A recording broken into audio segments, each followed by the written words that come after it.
نور العالمين محمد المصطفى سيد المرسلين وعلى آله وصحبه أجمعين صلى الله ربنا على نور العالمين محمد المصطفى سيد المرسلين وعلى آله وصحبه أجمعين.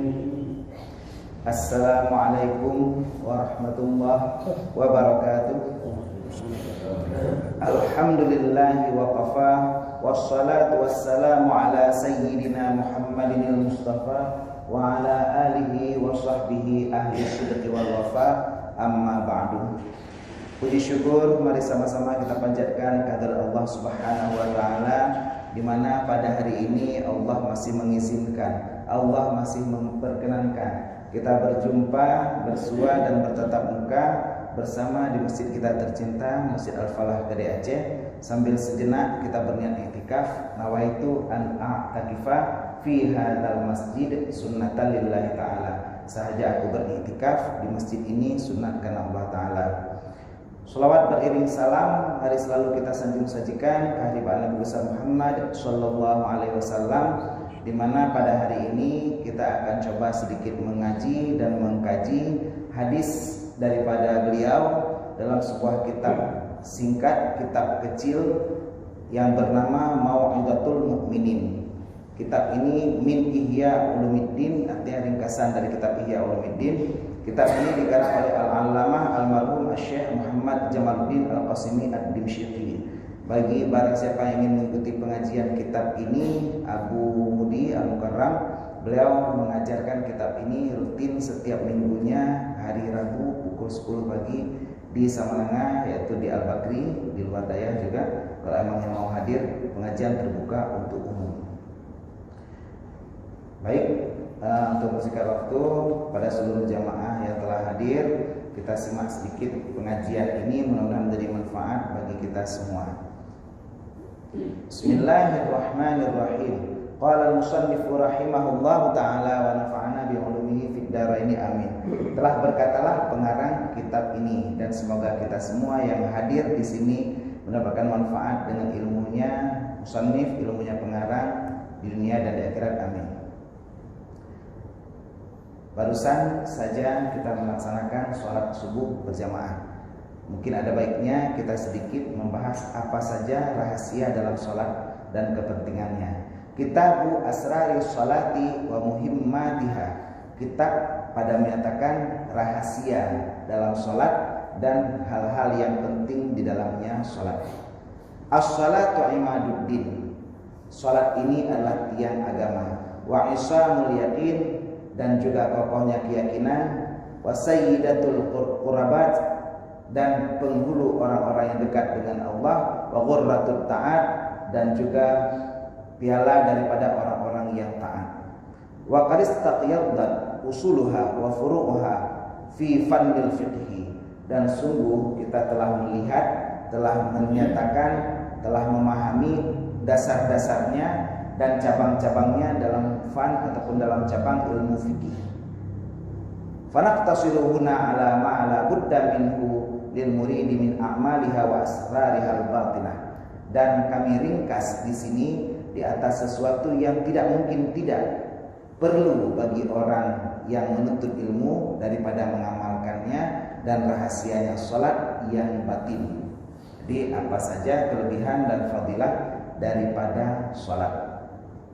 Kita ketahui sholat ini adalah sesuatu yang kita lakukan setiap hari, sehari semalam 17 rakaat 5 waktu dalam suatu ibadah, yaitu fardhu'in. Fardhu'in artinya sesuatu yang harus kita lakukan sendiri dan kewajiban kita sendiri. Tapi ini juga harus kita perintahkan kepada keluarga kita yang berada di rumah dan menjadi tanggung jawab kita. Wa'mur ahlaka bis-sholati wastabir 'alaiha.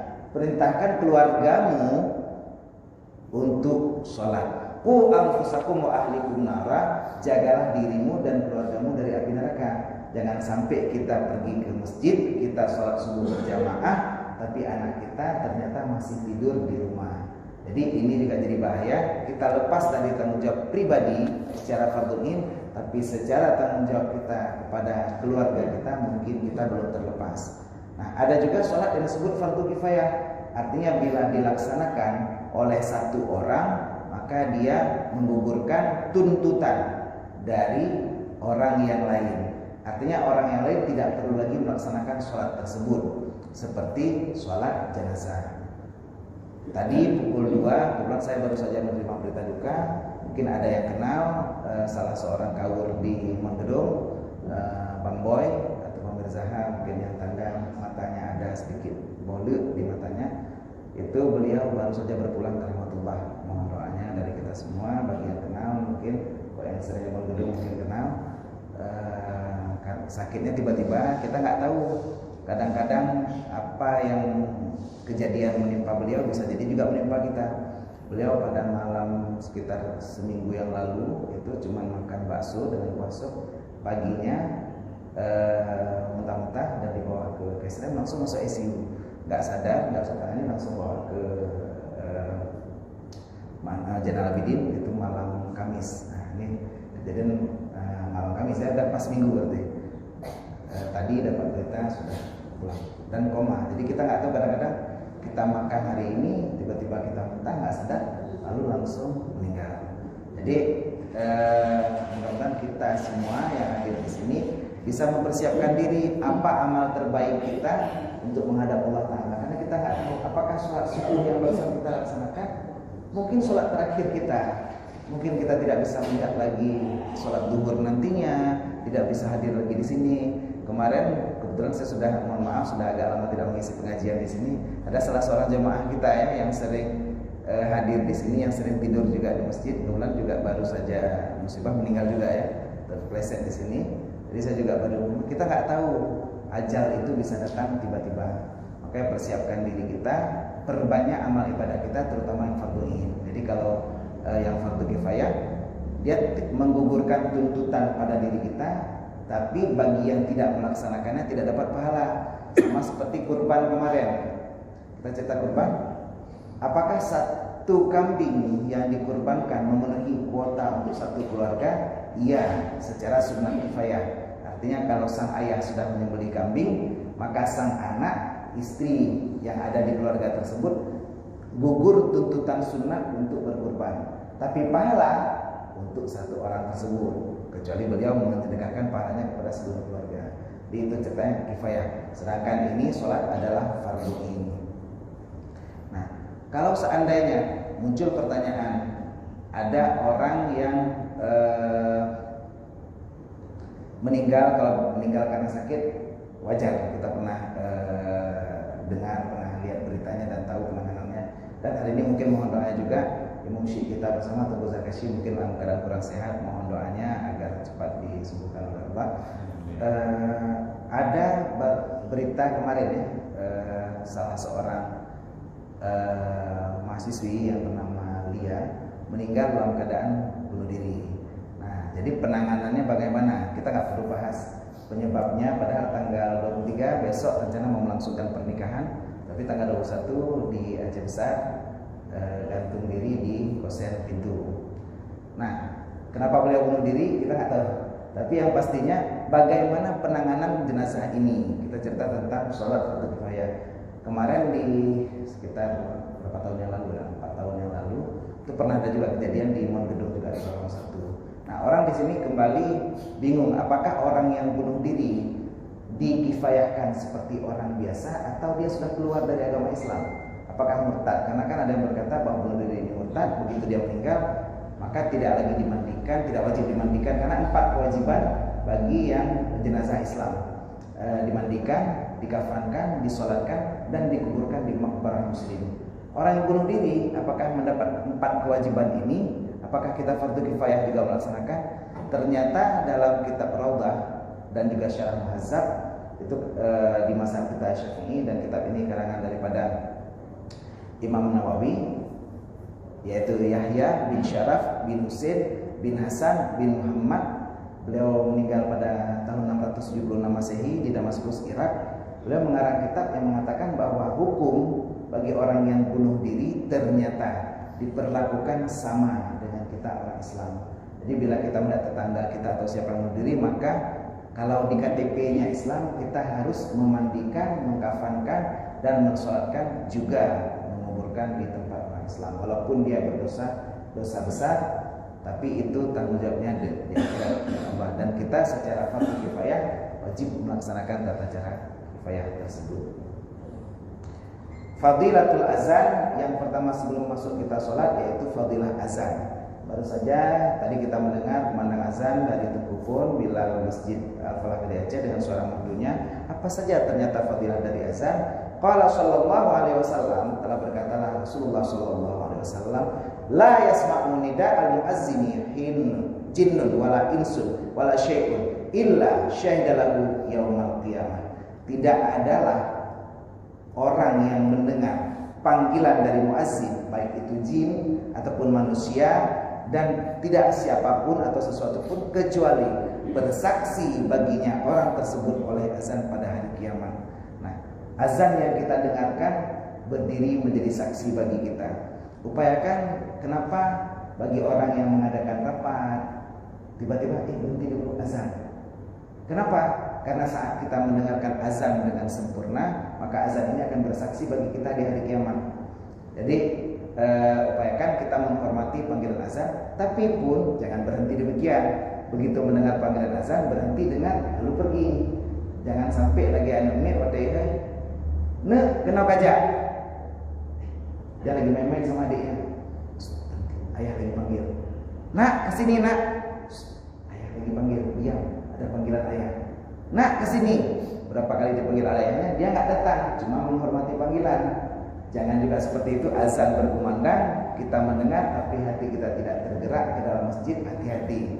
Orang yang tergerak hatinya karena panggilan azan, itulah dia tanda-tanda seperti kita semua yang hadir di Masjid Al-Falah hari ini, tanda-tandanya orang yang beriman. Innama ya'muru masajidallahi man amana billahi wal yawmil akhir. Sesungguhnya orang yang tergerak hatinya menuju masjid, memakmurkan masjid, inilah orang-orang yang beriman kepada Allah dan hari akhirat. Jadi ajak keluarga kita, ajak anak-anak kita. Ustaz, anak saya masih kecil, gak apa-apa. Yang penting jangan mengganggu. Kalau memang kira-kira masih di bawah umur 5 tahun, itu dijaga, mungkin main-mainnya di luar. Tapi kalau main di sini takut hipoh, cicak anak mati, kita mau lebih jakrun kuimung grup. Nah ini juga jadi masalah. Jadi kalau punya anak-anak boleh dibawa ke masjid, tapi yang jangan mengganggu jamaah lain. Mungkin boleh di luar dan jangan membuat keributan. Nah ini fadilah azan. Wa qala sallallahu alaihi wasallam, "Idza sami'tumun nidaa faqulu mithla ma yaqulul muazzin." Kalau kamu mendengar panggilan daripada azan, maka katakan, ucapkan sebagaimana yang diucapkan oleh muazzin. Jadi muazzin berkata Allahu Akbar, Allahu Akbar, kita jawab Allahu Akbar, Allahu Akbar. Hukumnya apa? Wa dzalika mahbubun mustahabbun illa fi hay'ataini. Dan kejadian demikian adalah disenangi, dicintai dan disunatkan kecuali pada dua hay'alah. Apa dua hay'alah? Yaitu hayya 'alas shalah, hayya 'alal falah. Fa innahu yaqulu fihima, maka sesungguhnya kita mengucap pada dua hayya 'alas shalah dan hayya 'alal falah, la haula wala quwwata illa billah. Tiada daya dan kekuatan kecuali hanya pada Allah. Wa fi qaulihi qad qamatis shalah, sedangkan pada qamat di saat ucapan pada qamatis shalah, apa yang kita jawab? Aqamahallahu wa adamaha. Qad qamatis shalah artinya telah berdirilah salat. Yang kita jawab aqamahallahu wa adamaha.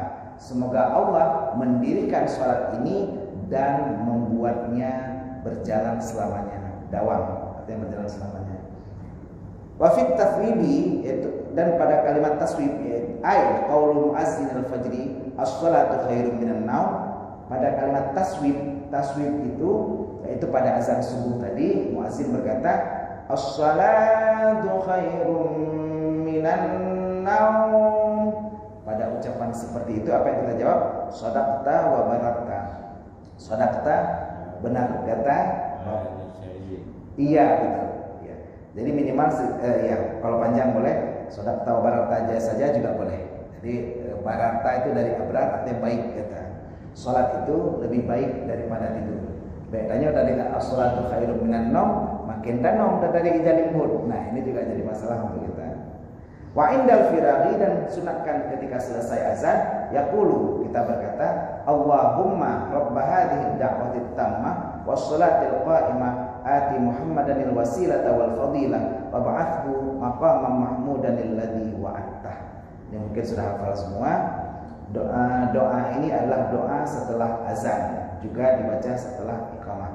Ya Allah, pemilik panggilan ini yang sempurna dan salat yang didirikan, berikanlah kepada Nabi Muhammad wasilah dan fadilah dan kelebihan, dan angkatkanlah Nabi Muhammad ke sebuah tempat yang terpuji yang Engkau janjikan. Kalau kita berdoa kepada Rasulullah, mengucapkan selawat kepada Rasulullah, ibarat gelas yang sudah penuh kita tambahkan airnya, maka air tersebut akan meluap, mengalir keluar kepada kita yang mengucapkan selawat dan doa kepada Rasulullah. Insya Allah kita akan juga dapat wasilah dan juga syafaat daripada Rasulullah.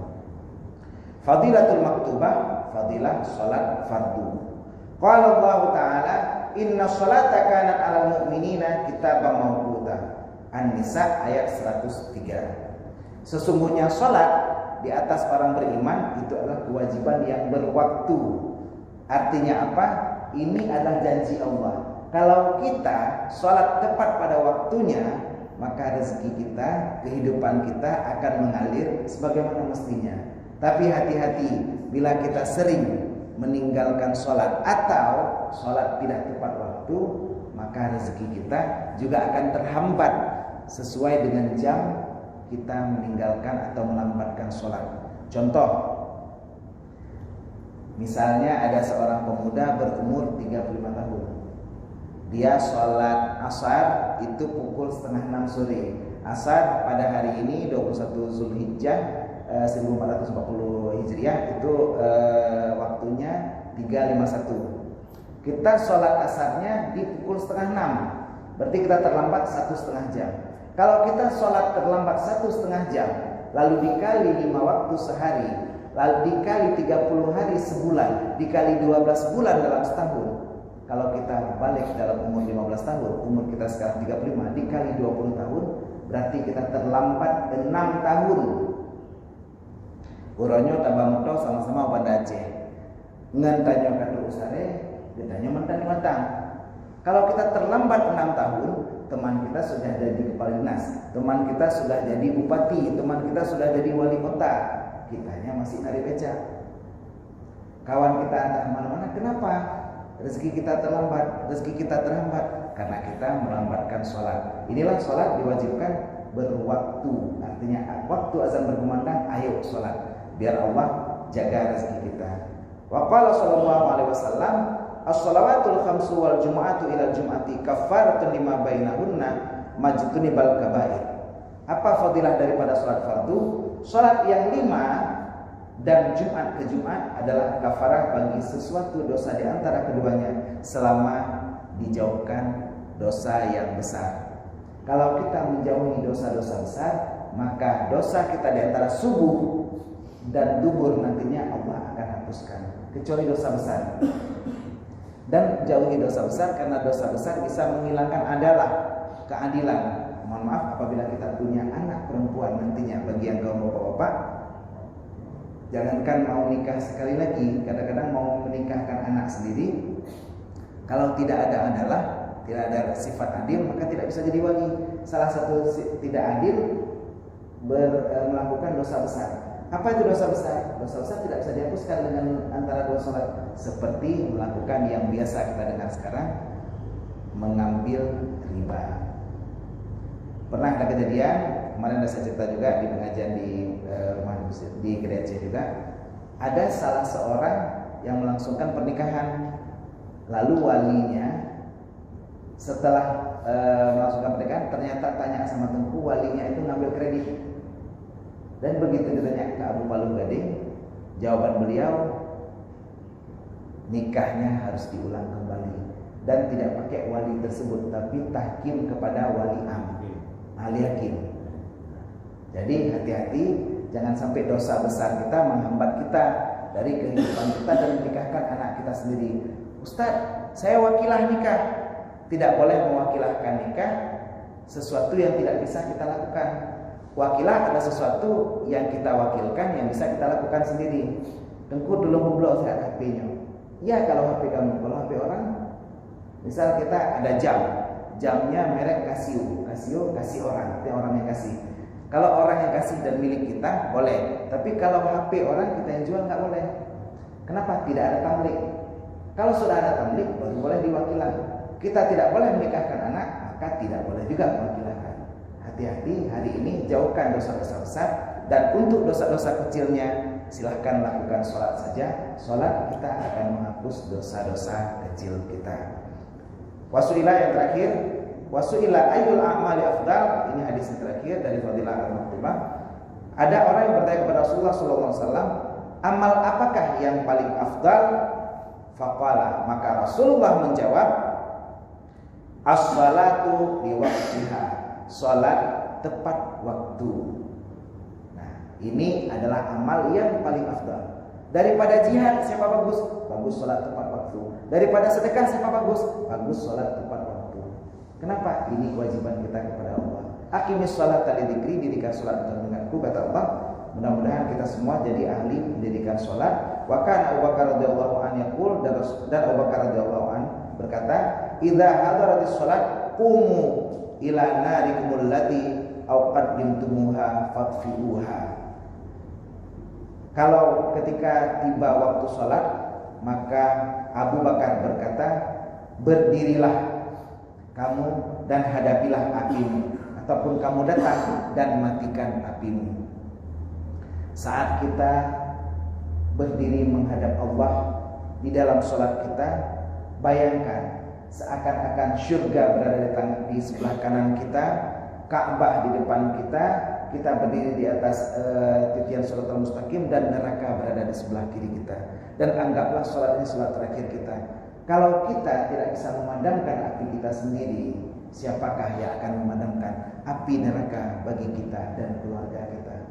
Anak kita yang tertidur di rumah, kadang kita pulang sekarang masih cedrong dalam DKI, madang dengar labi jalimbun, nyandrin tak bagi tarik raju uyuk. Kenapa? Seandainya rumah kita terbakar, maka kita akan menarik anak kita supaya tidak terbakar. Ini anak kita hampir dibakar api neraka. Tugas kita lah menyelamatkan anak kita dan keluarga kita dari api neraka. Semoga kita semua yang hadir di sini pada hari ini Allah jadikan orang-orang yang memberikan salat dan keluarga kita. Kita bacakan doa Nabi Ibrahim, Rabbana ja'alna muqimas salati wa min dzurriyyatina Rabbana wa taqabbal du'a. Ya Allah, jadikan kami dan keluarga kami seluruh jamaah Masjid Al-Falah Gede Aceh, Kota Losmawe, di tanggal 21 Zulhijjah 1440 Hijriah pada hari ini. Ya Allah, semuanya orang-orang mendirikan salat, ya Allah kabulkan doa kami. Amin, amin ya rabbal alamin. Inilah saja dapat saya sampaikan pada kesempatan singkat ini. Semoga bermanfaat kepada saya sendiri dan kepada seluruh jamaah semua. Hadanallahu wa iyyakum ajma'in. Assalamualaikum warahmatullahi wabarakatuh. Waalaikumsalam.